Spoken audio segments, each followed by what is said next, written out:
کبھی کسی بندے کو اتنا تنگ نہ کرنا کہ وہ اتنی تکلیف میں آئے کہ وہ خود تو کچھ نہیں کر سکتا، ماڑا ہے، لیکن پھر وہ رات کو اپنے رب کی بارگاہ میں بیٹھ کے کہے کہ تو حاکم و عادل ہے مگر تیرے جہاں میں ہے تلخ بہت بندہ مزدور کے اوقات۔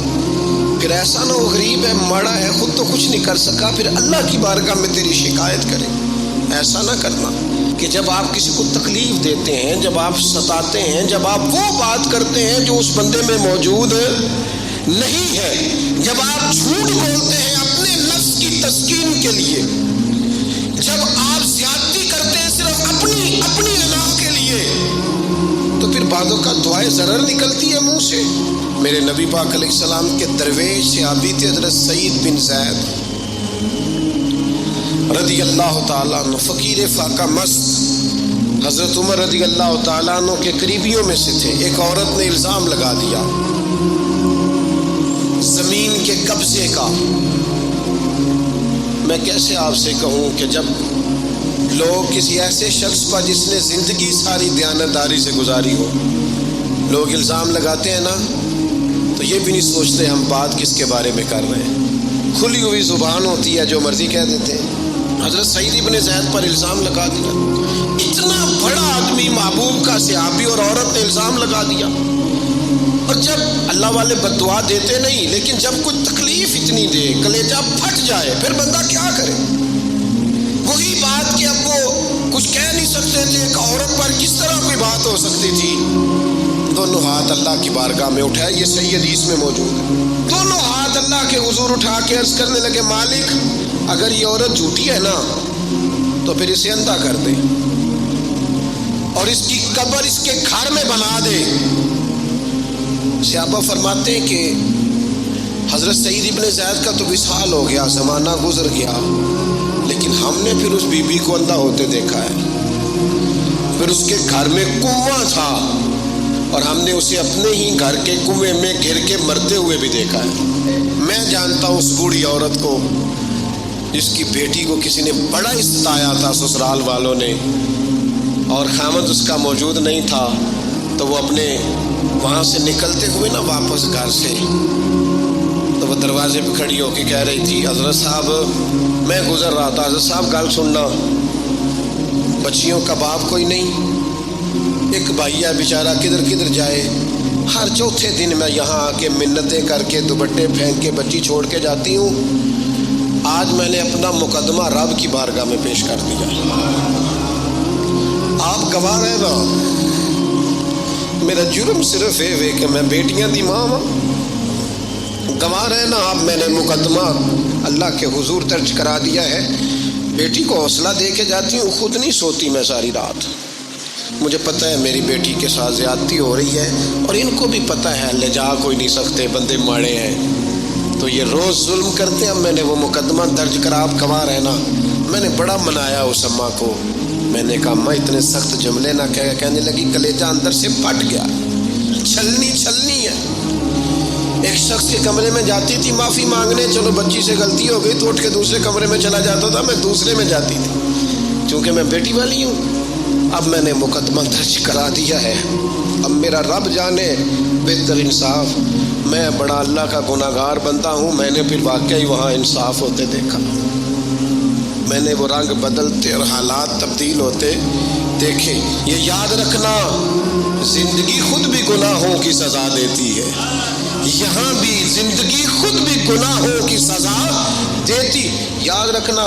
ذرا احتیاط سے منہ کھولنا کسی کے بارے میں، اللہ کے بندوں کے بارے میں اپنی زبانیں ذرا احتیاط سے کھولنا، ذرا خیال کرنا، کسی غریب کے بارے میں جملے سوچ کر بولنا، کسی کمزور کا مذاق اڑانا تو معاذ اللہ ذرا ہوش کرنا، اللہ سے ڈر کے بات کرنا، اس لیے کہ بڑی جلدی انصاف کا وقت آنے والا ہے، بڑی جلدی حالات بدلنے والے ہیں۔ تلک الایام نداولها بین الناس، اللہ لوگوں کے درمیان دن بدل دیا کرتا ہے، پھر لوگوں کو جگہ نہیں ملتی چھپنے کی، رخ چھپانے کی۔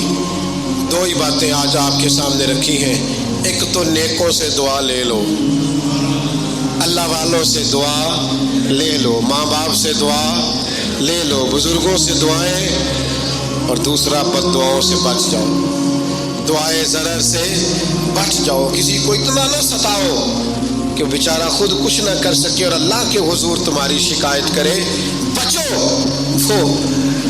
میں نے بہت پرانا ایک جملہ کہا تھا، پھر کہتا ہوں، غریبوں کی بد دعائیں دن میں نہیں ستاتی، غریبوں کی بد دعائیں رات کو ستاتی ہیں۔ جب اے سی پورا لگا ہو، گھر پورا بہترین بنا ہو اور نیند نہ آئے، اور اپنے ہی گھر سے خوف آئے، اور اپنے ہی مقام سے بندہ بے چین ہو کے اٹھے، اور کبھی چھت پہ اور کبھی نیچے، اور پتہ نہیں مجھے کیا ہے اور پتہ نہیں مجھے کیا ہے، تو پھر وہ استغفار کرے، پھر وہ جس کو ستایا اس سے معافی مانگے، پھر جس کا دل توڑا ہے اس سے جا کے اللہ کی رضا کے لیے معافی مانگ کے آئے، اس لیے کہ کچھ سکون ایسے ہیں جو صرف معافیوں سے ملتے ہیں۔ نبی پاک رحمت للعالمین ہے، لیکن جب حضور گزرے نا ایک دن طواف بیت اللہ شریف کر کے، تو کفار نے پھبتیاں کسی، بار بار بلا بھلا کا، ایک طواف بھی حضور نے کر لیا، دوسرا بھی کر لیا، تیسرا بھی، اور پھر انہیں اوجڑیاں ڈالی، کئی تکلیفیں دی، تو اس وقت حضور نے پھر دعا کی تھی، اے اللہ گن لے ان لوگوں کو، گن مالک ان بندوں کو، یہ اتنی تکلیف دیتے ہیں۔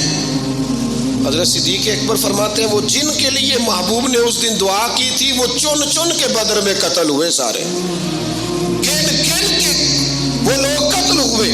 کیوں ہم کسی کو اتنا ستائیں کہ اس کے منہ سے پھر ایسے جملے نکلیں جو ہم سے سنبھالے نہ جا سکے۔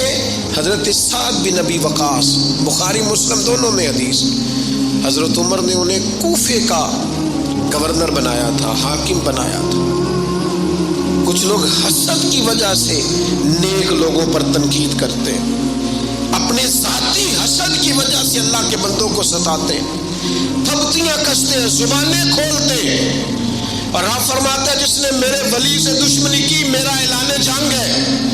حضرت فاروق اعظم رضی اللہ تعالیٰ عنہ نے حضرت سعد بن ابی وقاص کو حاکم بنایا کوفے کا، تو کچھ لوگوں نے شکایتیں کی، تو حضرت عمر نے کہا جاؤ پتہ کرو جا کے، معلومات کی، تو ہر بندہ کہنے لگا اتنا اعلیٰ تو بندہ ہو ہی نہیں سکتا جتنے حضرت سعد بن ابی وقاص ہیں۔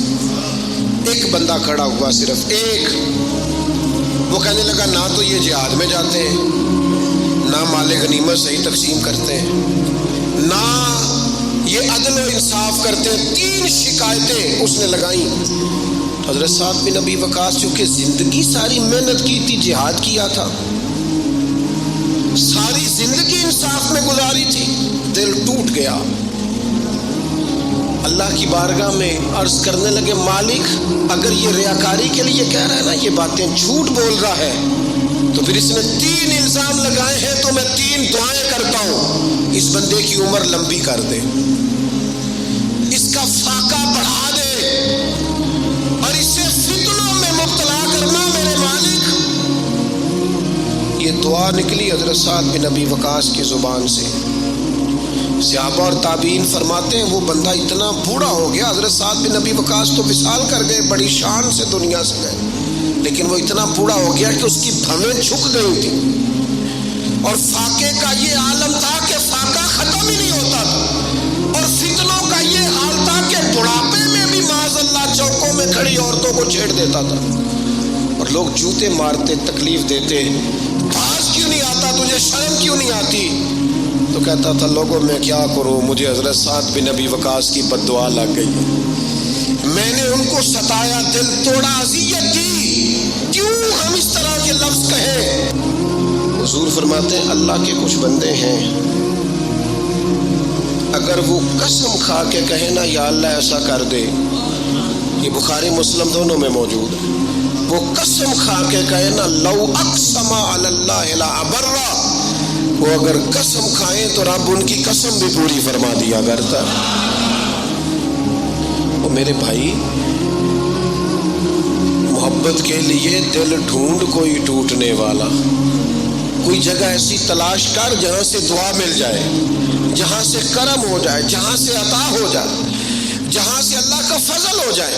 اور پھر ہمیں بھی چاہیے ہم دعائیں دیتے رہیں، ماں باپ کو چاہیے اولاد کو دعائیں دیتے رہیں، اساتذہ کو چاہیے شاگردوں کو دعائیں دیتے رہیں، مشائخ کو چاہیے عقیدت مندوں کو دعائیں دیتے رہیں، بہن بھائیوں کو چاہیے ایک دوسرے کو دعائیں، چلے آپ آمین کہیں۔ اب آپ نے انکار نہیں کر، سارے دعا مانگے، یا اللہ ہمارے بھائیوں کو ہم سے زیادہ عطا فرما، یا اللہ بھائی کو ہم سے، یا اللہ بھتیجوں کو زیادہ عطا فرما، بھانجوں کو زیادہ عطا فرما، اللہ محلے داروں کو زیادہ عطا فرما، پڑوسیوں کو زیادہ عطا فرما۔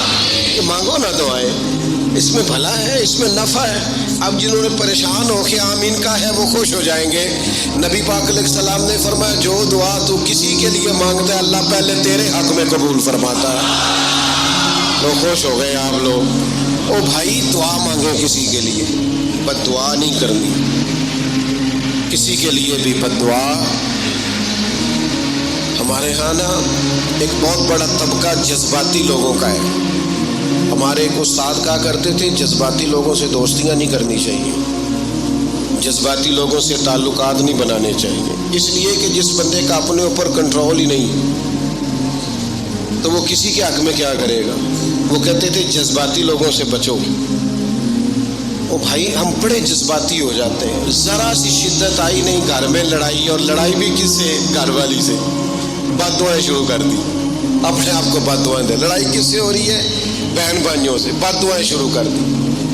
ماں باپ سے لڑائی ہوئی، بد دعا دے رہے، اور بڑی بڑی تلخ ہو کے، بڑی بڑی سخت ہو کے۔ او بھائی آپ کیوں ایسے جملے کہتے ہیں، کیوں سخت لفظ بولتے ہیں؟ صحیح مسلم میں حدیث ہے، نبی پاک علیہ السلام نے 3 چیزوں کا نام لے کے فرمایا نہ اپنے آپ کو بد دعا دینا، نہ اپنی اولاد کو بد دعا دینا، نہ اپنے مال کو بد دعا دینا۔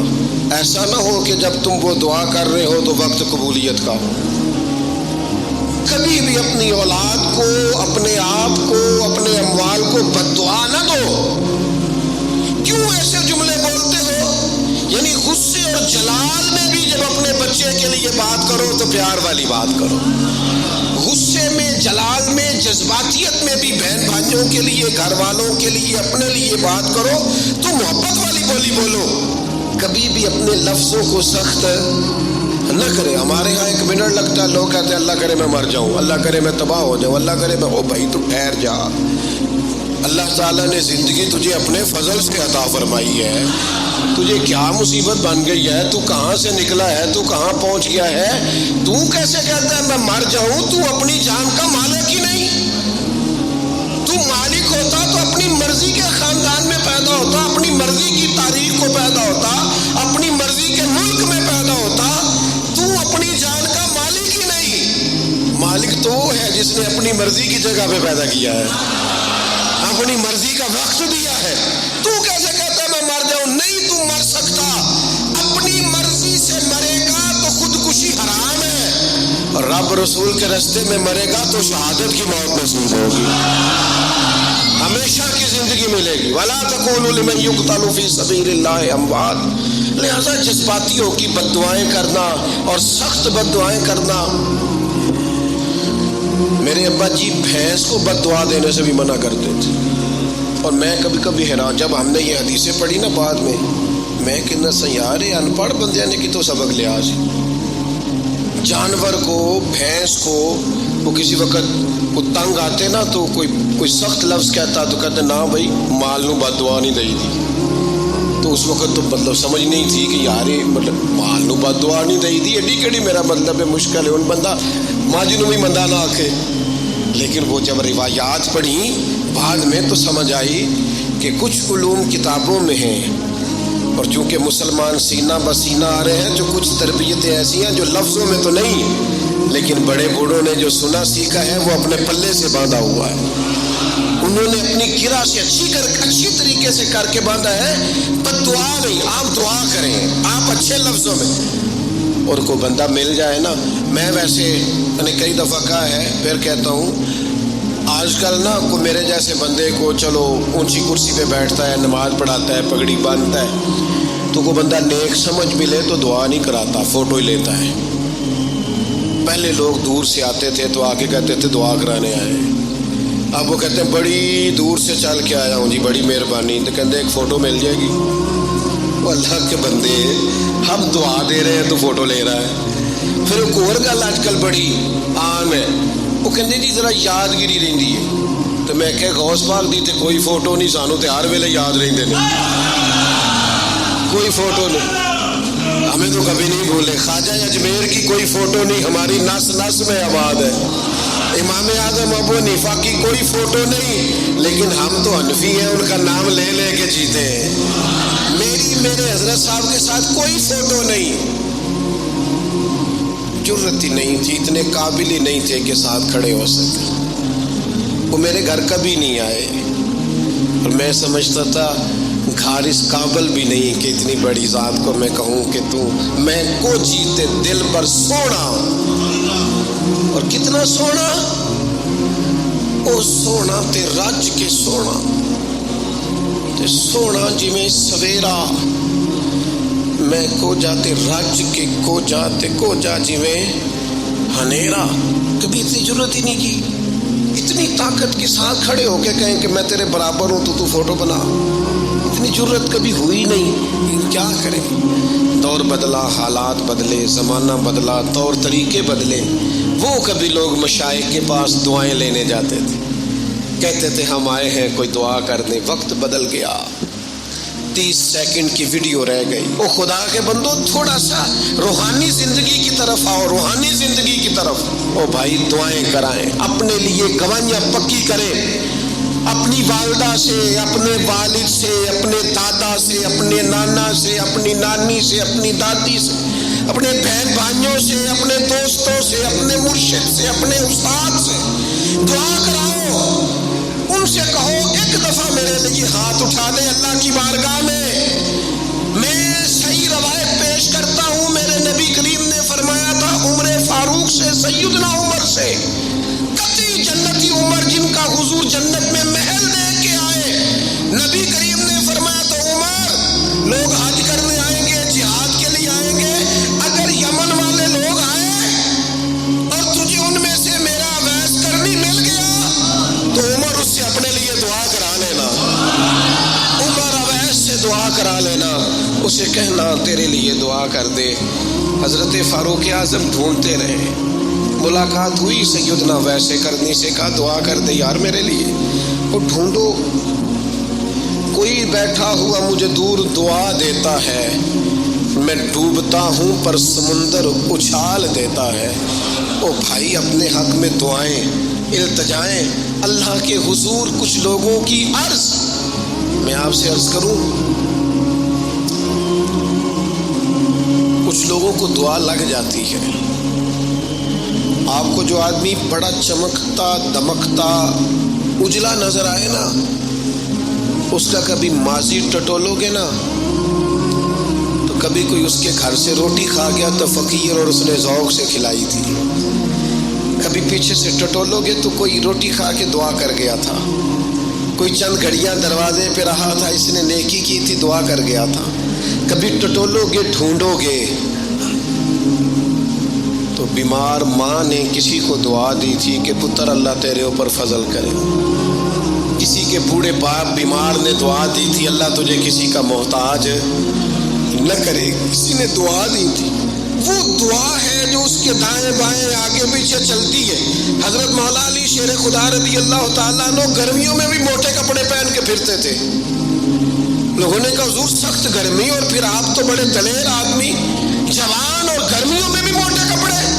فرمانے لگے نبی کریم نے دعا دی تھی کہ اللہ علی کو موسم کی شدت سے بچا کے رکھنا، موسم کوئی بھی ہو علی پہ اثر ہی نہیں کرتا، شیر خدا پہ اثر ہی نہیں ہوتا، موٹے پہن لوں پتلے پہن لوں، اللہ میرے جسم کو موسم کی شدت سے محفوظ رکھتا ہے۔ اپنے لیے دعائیں سمیٹ، چکروں میں نہ پڑے، فوجی صاحب کی اللہ سنتا ہے، کس نے کہا نہیں سنتا؟ لیکن کچھ ایسے ہیں جو ہاتھ اٹھا دینا تو رب کریم قبولیت سے فرماتے ہیں دیر نہ کرنا، ذرا جلدی جانا، قبولیت سے اللہ کہتا ہے۔ کچھ ایسے ہیں جو ہاتھ اٹھا دینا ہاتھ تو اللہ تعالیٰ مرحوم خورشید گیلانی سے اللہ تعالیٰ ان پر فضل کرے۔ کچھ تھوڑا ربط رہا، انہوں نے نا ایک جملہ اپنی والدہ کے لیے کہا تھا، کہنے لگے میری اماں ان پڑھ تھی، اپلے تھاپتی تھی اور ان کا آنچل دوپٹہ بھی کئی دفعہ میلا رہتا تھا، پر مرحوم گیلانی صاحب کہتے ہیں میری ماں کبھی میلا دوپٹہ بھی سامنے کر کے اللہ سے میرے لیے رحمت مانگتی تھی تو مجھے لگتا تھا مالک نے فضل فرما دیا۔ بھائی اپنے لیے رحمت اپنی والدہ سے، والد سے، بوڑھوں سے، بزرگوں سے